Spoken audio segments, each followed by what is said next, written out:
Hey everyone, welcome back to my channel. As you can see, I'm here in my car.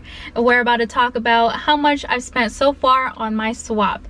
I think this is my most asked question, is how much have I spent on my swap. So I decided to make a whole dedicated video on this. I wrote everything down here on my iPad, so I'm able to tell you guys the prices of things and stuff like that. And just a heads up, there are cheaper ways to do this swap, but I did spend extra money to reinforce the chassis, especially in the rear, since that tends to be where the E46s tend to have the most problems. So just know that. But yeah, there are cheaper ways to do this, but this is how much I've spent. And one more thing I do want to mention is that this swap is not sponsored by any company.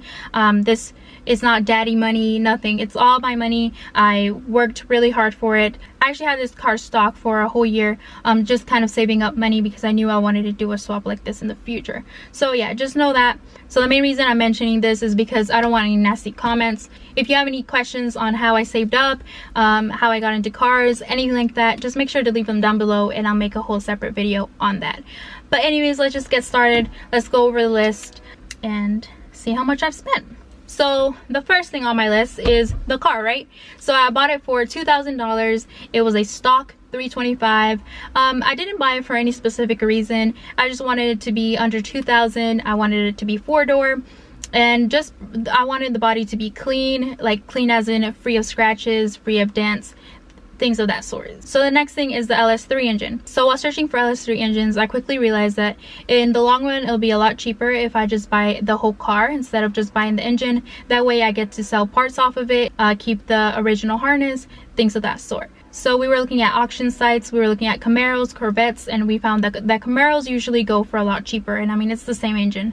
So I ended up winning the Camaro. I have a video on this if you want to watch it.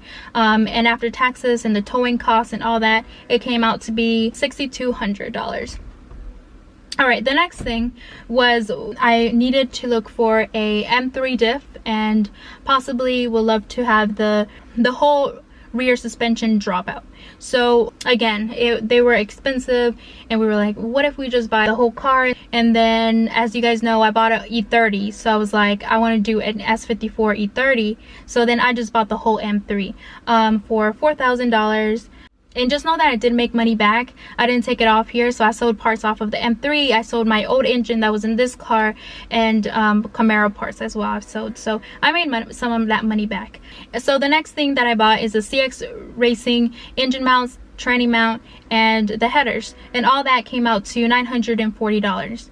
And just so you guys know, I do not recommend the CX engine mounts. They're horrible, and right now we're actually in the process of making our own custom ones because they suck really bad. So I definitely do not recommend the CX Racing engine mounts.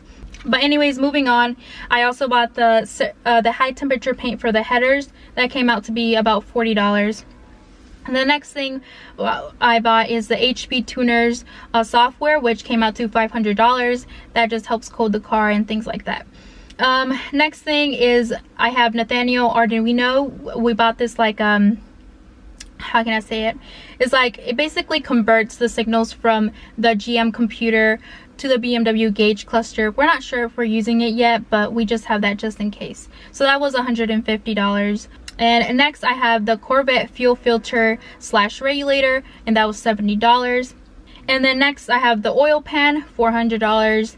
Also the oil filter relocation kit, that came out to $130. The poly bushing kit for the rear, $680, along with the VinSpark kit, which $600. The reinforcement plates, $140. Structural foam, $200. And then customizing the drive shaft came out to $200, which was actually not that bad. And they did a really good job. And then I actually haven't told you about this one.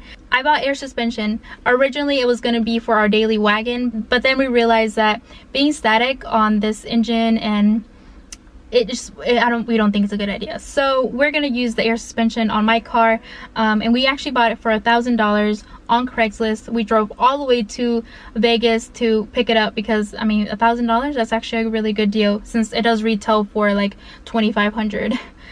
So yeah, I bought it for $1,000. The brand is Airlift, if you guys are curious. Then also I also bought a CSL trunk for $50. We went to a scrapyard for like some other a part for a customer's car. We saw a CSL trunk and I bought it for $50, so that was a deal. The next thing is a trans cooler, $60. Clutch bleeder extension, $50. AN hoses and fittings came out to about $300. The universal heater hose, $100. Fluids, $80. Diff fluid, $100. Front control arms, $500. Brakes, $500. Stainless steel lines, $130. Shift knob / boot I recently actually bought. I'm so excited about it. $200. Pedal box, $200. And the very last thing is tie rods, which came out to $120. All that added up came out to $19,640. So, you know, at first I was like, oh, you know, maybe it's like under 15, but no. But I mean, I still made money back from selling some parts off of the cars that I bought. And I still have that S54 engine that I get to use in my next project, which is the E30. So yeah, it's not that bad, you know.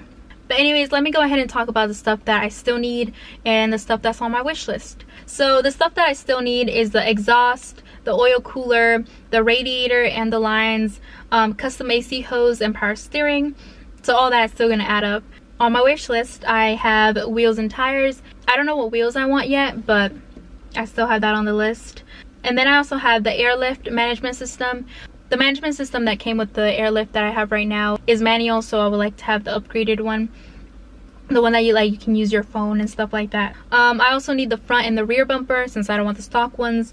And the last thing on my wish list is radio and speakers. Since I sold my radio, I need a new one, and I would like new speakers as well. So that's pretty much it. I'm pretty sure I missed a lot of things, but these are the major ones. Hope you guys enjoyed this video, and it gave you a little bit of a sense of how much LS swaps might cost you if you were planning on doing this. But just know that this also estimate does not include labor, so if you are planning on having somebody else do it, just know that that'll be on top of this, and I'm pretty sure it won't be cheap.